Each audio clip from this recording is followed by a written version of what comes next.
Hello students, कैसे हैं आप सभी। तो आज के इस लेक्चर में हम बात करेंगे एक नए चैप्टर के बारे में जो एग्ज़ाम पॉइंट ऑफ व्यू से बहुत इंपॉर्टेंट है। तो चैप्टर का नाम लिखने से पहले अगर आप चैनल पर नए हैं तो प्लीज़ चैनल को सब्सक्राइब करें, लाइक करें, शेयर करें और कमेंट करके ज़रूर बताएं। तो सबसे पहले देखिए, हम बात करेंगे आज नए चैप्टर के बारे में, that is chapter number 5, that is AP. देखिए, हम आज एपी का बेसिक सीखेंगे कि एपी किसे कहते हैं और एपी में कौन कौन सी सीरीज़ आती है और कौन सी सीरीज़ एपी में नहीं आती है। कौन कौन सी कंडीशंस आपको याद रखनी है कि किस सीरीज़ को एपी बोला जाता है, और अगर आपके पास कोई भी सीरीज़ गिवन हो तो उसमें आपको कैसे पहचानना है कि ये सीरीज़ जो है वो एपी में है या नहीं है। देखिए, सबसे पहले हम छोटी सी एक डिस्कशन कर लेते हैं या छोटा सा एक बेसिक सीख लेते हैं। देखिए, अगर आपके पास कोई भी सीरीज़ ऐसे लिखी आ जाती है जैसे 2, 4, 6, 8, 10 अप टू 100, तो आप आसानी से देख के बता सकते हैं कि ये सर 2 के डिफरेंस में है, क्योंकि यहाँ पे भी 2 का डिफरेंस है, यहाँ पे भी 2 का डिफरेंस है, यहाँ पे भी 2 का डिफरेंस है, यहाँ पे भी 2 का डिफरेंस है। ठीक है, तो अगर मैं आपसे पूछूं कि इससे नेक्स्ट टर्म क्या आएगी तो आप आसानी से बता दोगे कि सर 12 आएगी, है ना। बिल्कुल सही है, 12 ही आएगी। और उससे अगर नेक्स्ट वाली टर्म पूछूं तब भी आप बता दोगे कि 14 आएगी। बट अगर मैं आपसे पूछ लूं कि इसके बाद जो आएगी 17th टर्म यानी कि 70वीं टर्म क्या आएगी, ठीक है ना, तो आप क्या करेंगे, इसको लिखने थोड़ी ना बैठेंगे, पूरा 70 तक लिख देंगे, 14, 16, 18, 20, 22, 24 ऐसे लिखने बैठेंगे तो आपको काफ़ी टाइम लग जाएगा। ठीक है ना, समझ रहे हो बात को। इसीलिए हमारे पास ये चैप्टर बनाया जाता है एपी, जिसमें क्या है, हम बिल्कुल छोटी सी कैलकुलेशन करके कुछ मिनटों में ही हम आंसर निकाल सकते हैं या सेकंडों में भी आंसर निकाल सकते हैं, डिपेंडिंग अपॉन योर स्पीड्स। ठीक है ना। तो अगर आपको यहाँ पे 70वीं टर्म पूछी जाए तो आपके लिए बड़ा मुश्किल हो जाएगा। सर 70वीं टर्म तो बहुत मुश्किल हो जाएगी, पेज भर जाएंगे 2-2, 3-3। ठीक है ना। तो आपको इसीलिए ये चैप्टर पढ़ाया जाता है एपी, ताकि आपको पास कोई भी वो टर्म पूछे, 70वीं पूछे, 100, 150, 1000वीं टर्म पूछे, तब भी आपको टाइम उतना ही लगेगा जितना आपको 5वीं या 7वीं या 10वीं टर्म निकालने में लगेगा, क्योंकि फॉर्मूला बिल्कुल सेम होता है। ठीक है, चलिए अब सबसे पहले हम एक फॉर्मूला लिख लेते हैं जो आपके पास बहुत इंपॉर्टेंट है, उसको समझते हैं कि उसमें है क्या। an = a + n-1 d। ये फॉर्मूला आपने याद रखना है, लास्ट तक याद रखना है, एग्जाम तक। देखिए, इस फॉर्मूले में मेन पॉइंट क्या है, सबसे पहले सीखते हैं कि an क्या है। an stand for last term, इसे बोलते हैं हम लास्ट टर्म या nth टर्म। ठीक है ना। सपोज करो आपके पास कोई सीरीज है 3, 7, 11, 15 अप टू सो ऑन, और लास्ट में हमने कोई भी नंबर लिख दिया जैसे कि 374। ठीक है, इस तरह से कोई भी नंबर हमने लिख दिया, तो ये जो nth टर्म है that is nth term, last term, इसको बोलते हैं nth टर्म। ये जो लास्ट में हमने नंबर लिखा है डॉटेड लगा के, दिस इज कॉल्ड an। ठीक है, इसे बोलते हैं nth टर्म। याद रखना है आपने, जो सीरीज के सबसे लास्ट में जो टर्म आएगी उसे बोलते हैं nth टर्म। चलिए आगे चलते हैं।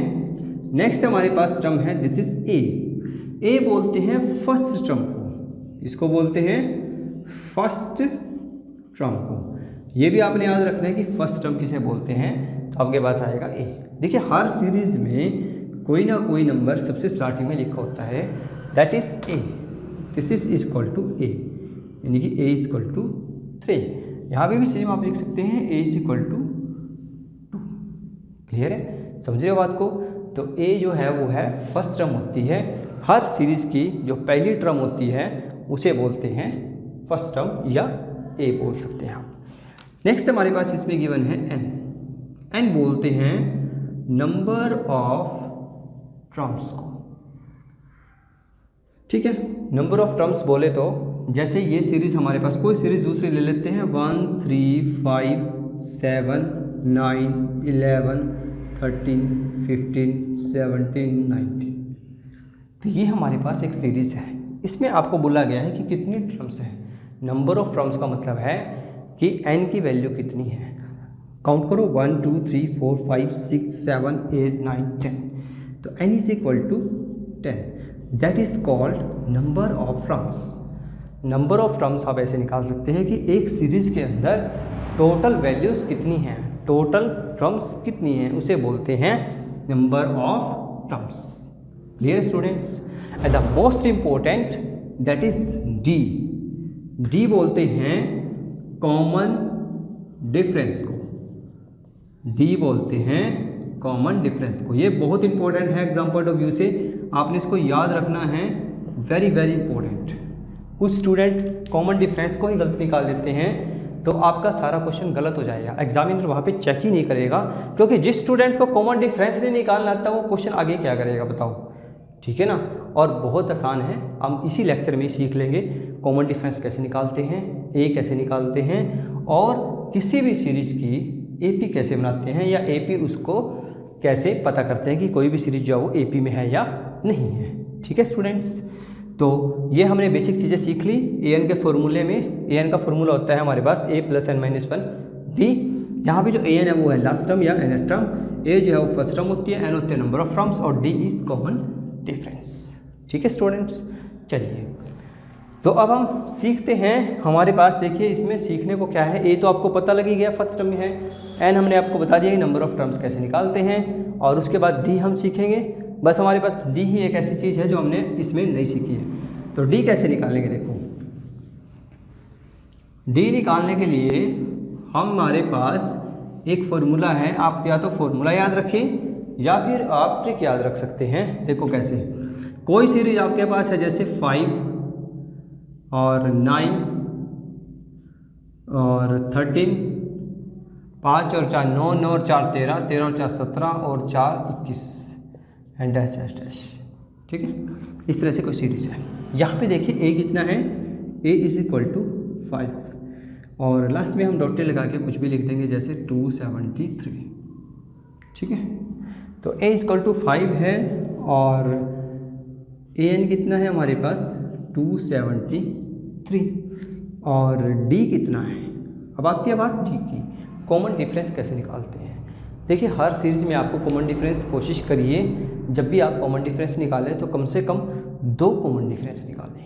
हमेशा आपने एक कॉमन डिफरेंस के भरोसे नहीं बैठना है कि आपने फर्स्ट कॉमन डिफरेंस निकाल लिया और आपका सीरीज़ एपी में बन जाएगी, ऐसा कुछ नहीं है। ठीक है ना? तो आपको ये छोटा सा ध्यान रखना है, जब भी आप कॉमन डिफरेंस निकाल लें तो कम से कम आपने 2 कॉमन डिफरेंस निकालने हैं। अगर आपको वैसे ही दिया हुआ है कि सीरीज़ जो है वो एपी में है, फिर आपको निकालने की ज़रूरत नहीं है। ठीक है ना? पर अगर आपको पूछा गया है कि एपी में है या नहीं है, तो आपने कम से कम 2 कॉमन डिफरेंस तो जरूर निकालने हैं। देखिए कॉमन डिफरेंस कैसे निकालते हैं।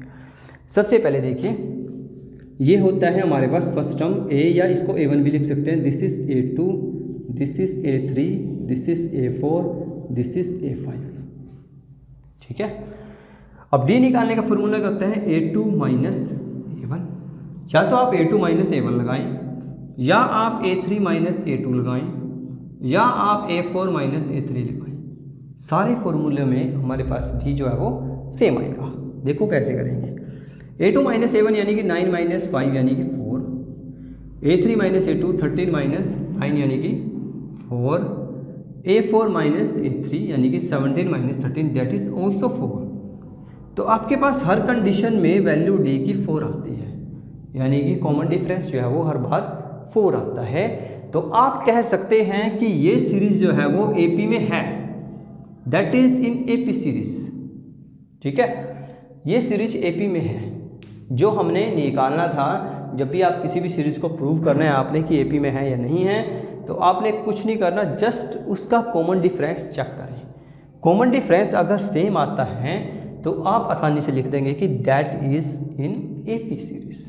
ठीक है, अब एक और एग्जांपल ले लेते हैं इससे रिलेटेड, जिससे आपको थोड़ा सा और क्लियर हो जाएगा कि सीरीज एक्चुअली में एपी में कैसे बन रही है। देखो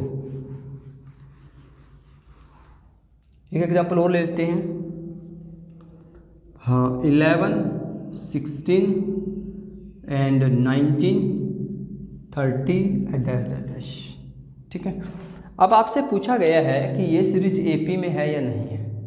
ठीक है ना, तो आपने क्या करना है, सिंपल सा काम करना है, वो है आपके पास कॉमन डिफरेंस। आपने कुछ नहीं करना, कॉमन डिफरेंस निकाल लेना है। अगर कॉमन डिफरेंस सेम आता है तो एपी में है, अगर कॉमन डिफरेंस अलग आता है तो एपी में नहीं है। देखिए सबसे पहले डी निकालते हैं इसका, 16 माइनस 11 यानी कि 5। ठीक है, फिर इसका डी निकालते हैं 19 माइनस 16 दैट इज़ 3। तो ये तो दोनों अलग अलग हैं, 5 इज़ नॉट इक्वल टू 3। ठीक है ना, 5 तो 3 के इक्वल नहीं हो सकता, तो दोनों के दोनों डी जो है वो डिफरेंस जो है हमेशा सेम आना चाहिए, पर यहाँ पे दोनों का अलग अलग है, तो that is not in AP. ये सीरीज जो है वो एपी में नहीं है। ठीक है स्टूडेंट्स, ये सीरीज जो है वो एपी में नहीं है। मैंने आपको एक सिंपल सा फंडा बताया है कि जब भी आप सीरीज पूछी जाए आपसे एपी में है या नहीं है, तो आपने हमेशा डी निकालना है, दैट इज़ कॉमन डिफरेंस। बाकी आपने कुछ भी चेक नहीं करना है, सिर्फ आपने कॉमन डिफरेंस निकालना है।